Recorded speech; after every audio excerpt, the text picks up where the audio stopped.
I wish I would have done this earlier. I should have done this earlier. I could have done this earlier. Woulda, shoulda, coulda.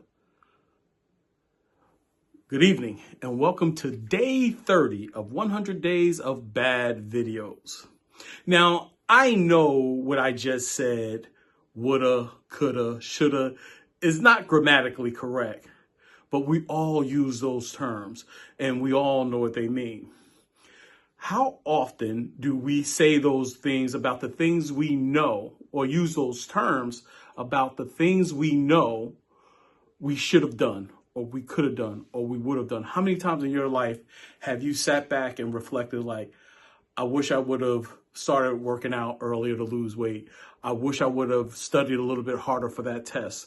I wish I would have practiced a little bit more or prepared a little bit more before that presentation.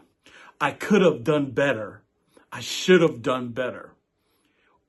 All that boils down to is preparation and doing things in when you're supposed to and not procrastinating.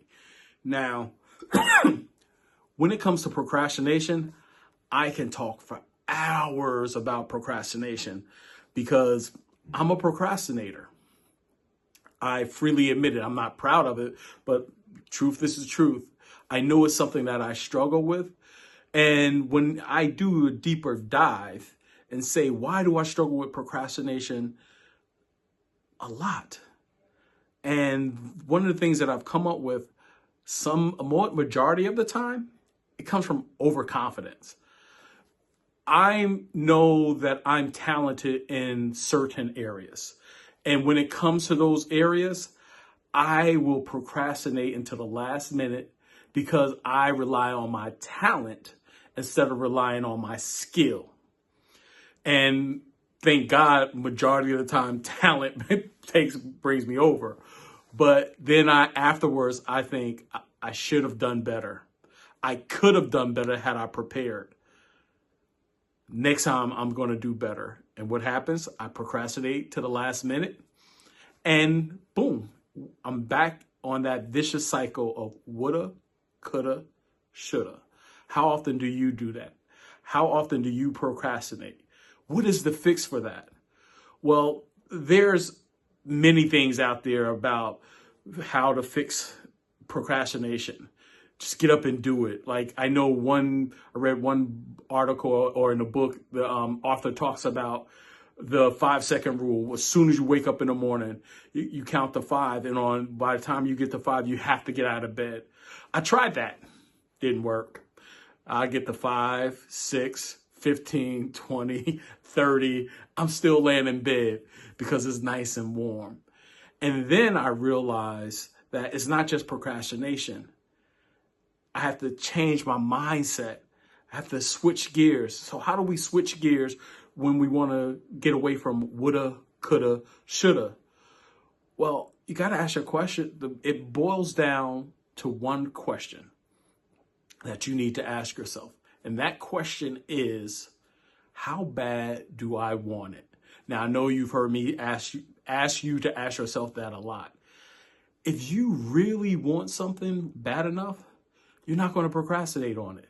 How many times have you not wanted to do something or wanted to go someplace and you prepared and you did everything you needed to do? You woke up on time and you got there because you wanted it bad enough. So when it comes to your hopes and dreams and reaching your purpose and your goals, do you want it bad enough?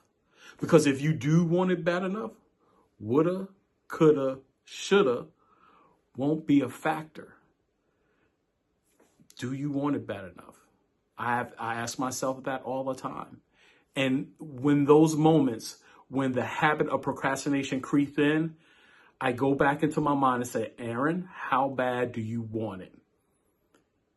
And the majority of the time, I get up and do what I need to do.